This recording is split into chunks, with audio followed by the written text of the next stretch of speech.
a lot of what he's achieved is hyped, like we do a lot of British players. We make them better than they actually are. Welcome to this week's edition of One-to-One with Simon Jordan. Don't forget to keep liking and subscribing, and of course leaving your questions in the comment section below. But let's get on with this week's show.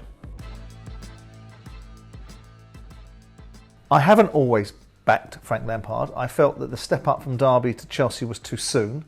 Understood why it was an irresistible opportunity for him, or so he felt, to take on the Chelsea job. And I felt it was a little bit harsh that he got took out when he did. Of course, subsequent results from Tuchel have perhaps disproved that thinking. But for Frank Lampard, given the job he was given at Chelsea, I felt that it was a little unfair at the time.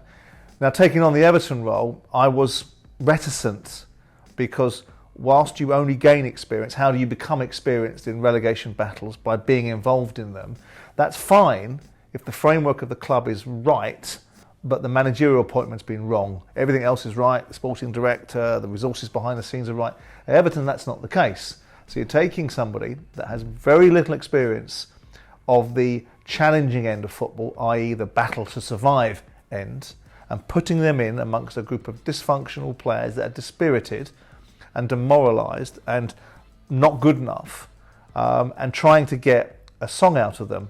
Now, Frank has got some results in there. Obviously, the capitulation against Crystal Palace on Sunday was quite brutal in terms of what you saw from Everton, because for 15-20 minutes they were in the game, and for the next 70 minutes, once Palace scored, they have no resistance, no punch resistance, no ability to overcome adversity.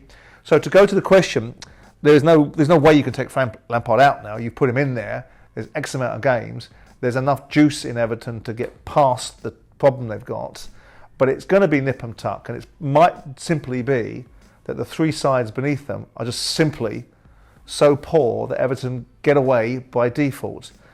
But I do think that it was a risk for Everton. I do think they should have paused, looked at it more, maybe put Duncan Ferguson in place for a month to give themselves some opportunity to get some heart and feeling back into the club, but they haven't. So Frank's got to dig in. It's no good him talking about lucky goals and fluky this and this for that against Crystal Palace in the FA Cup.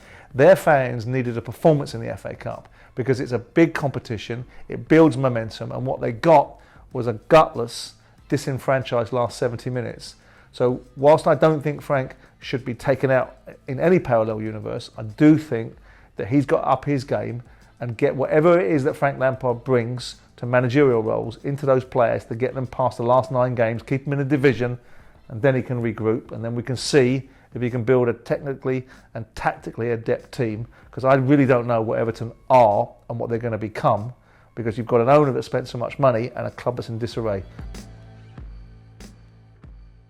This is the Everton show, is it? What happens to Everton if they get relegated? What happens to big clubs when they get relegated is they find it very difficult to get out of the division again.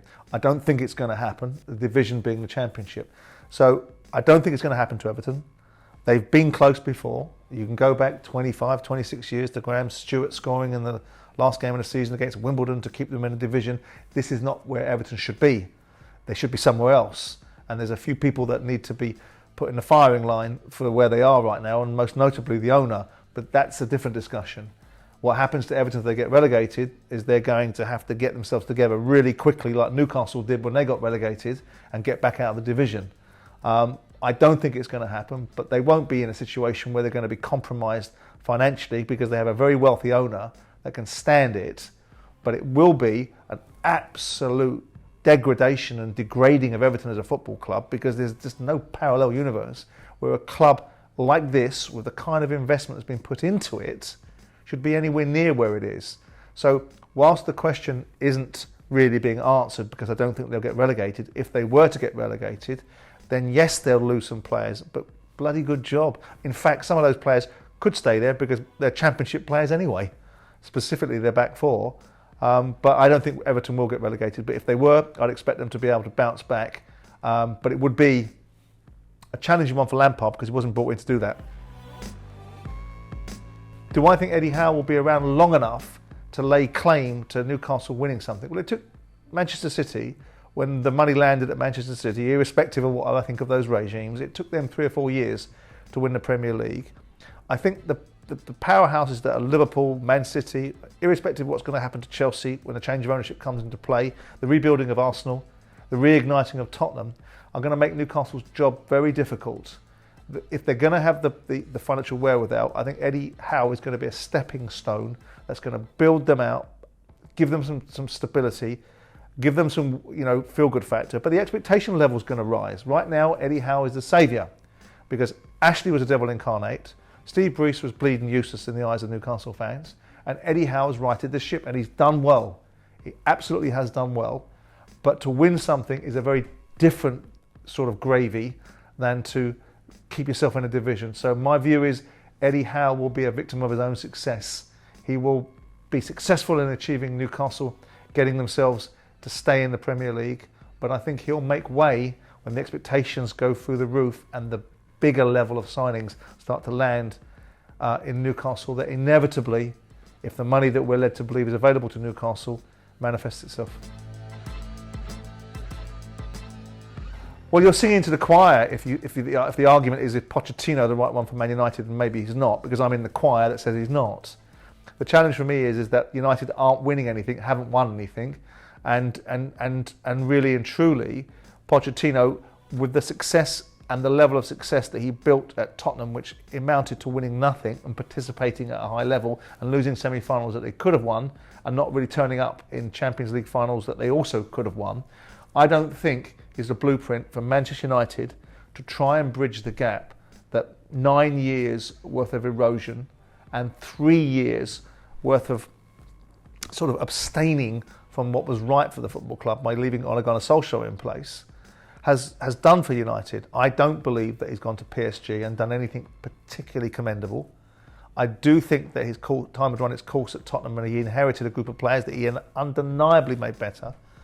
But with United the way that they are, you can see the reasons why people are making the case for Pochettino. I would have gone for Conte, but that ship has sailed.